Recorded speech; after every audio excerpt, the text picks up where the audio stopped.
Hey, what's up ladies and gentlemen, today we are going to talk about one of my most hated myths in history. Of course, if you enjoyed this video, make sure to leave a like, comment and sub. Especially the subs really helps me out. I believe 80% of the people who watch this video are not yet subscribed, so please consider subscribing. You guys get to see more of my videos and I get more views, and that really helps me out as well. So without further ado, let's get right into the video.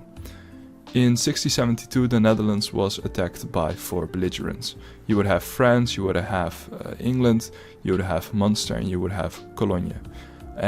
England especially was actually manipulated into attacking the Netherlands. So normally, actually prior to that, we've had 2 wars. So the first Anglo-Dutch War and the second Anglo-Dutch War, respectively in 1652 and 1667. But prior to that, they actually helped us become an independent country from Spain. So up until 1648, we were actually very close allies for like 80 years.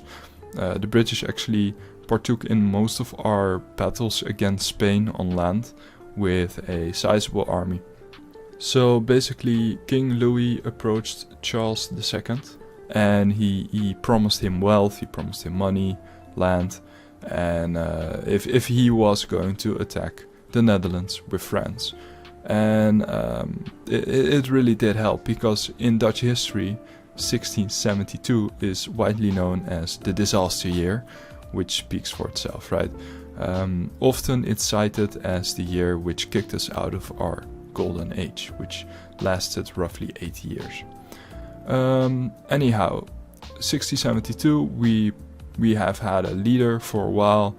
His name was Johan de Witt, and he basically pushed us to focus more on our navy, focus more on our maritime efforts instead of our land army. And the story goes that basically when the French, the Germans from Munster and Cologne invaded our country, the people were so angry with the Gebroeders de Witt, or the brothers de Witt, that they basically lynched him, took his organs and cannibalized him, right? And while this is a very spectacular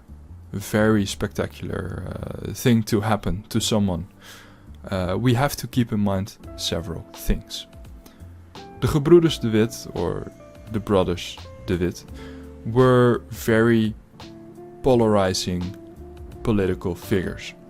You have to keep this in mind. In the States General at the time, there were 2 very important factions in the Netherlands. You would have the pro-state and you would have the pro-monarchy people. Specifically, the Gebroeders de Witt were part of the pro-state, and they were actually quite vocal about it, right? And the Oranges didn't really like that. So basically what the Oranges wanted, they wanted the return of William III, and for him to be the leader of the country again, which happened after the death of the brothers de Witt. So the thing is, you have to consider here, is the only real actual piece of evidence that the Gebroeders de Witt were cannibalized was a pamphlet which by then was widely used, and I mean widely used, as propagandic purposes.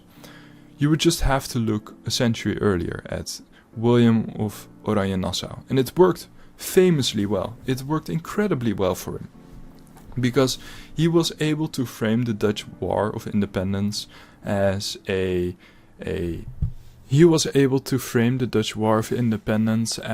struggle for religious freedom instead of the actual taxation burden Spain was putting on the Netherlands, which the Dutch really didn't like, especially like the higher ups.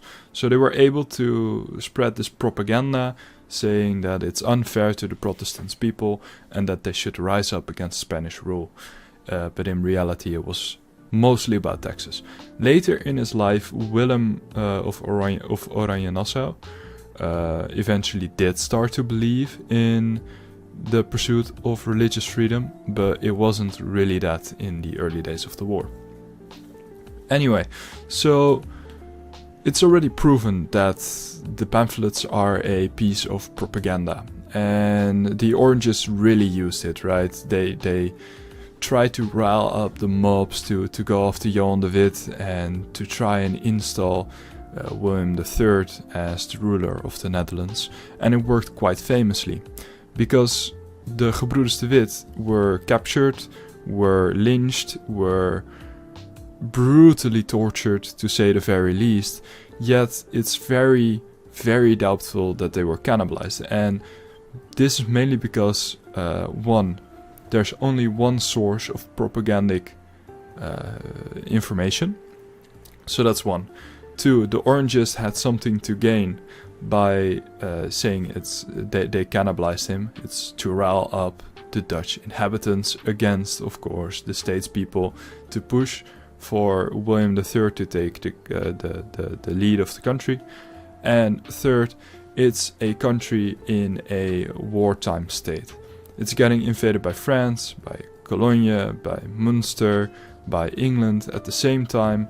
So all those other countries have a benefit by portraying the Dutch as a barbaric people, as a people who can't be reasoned with.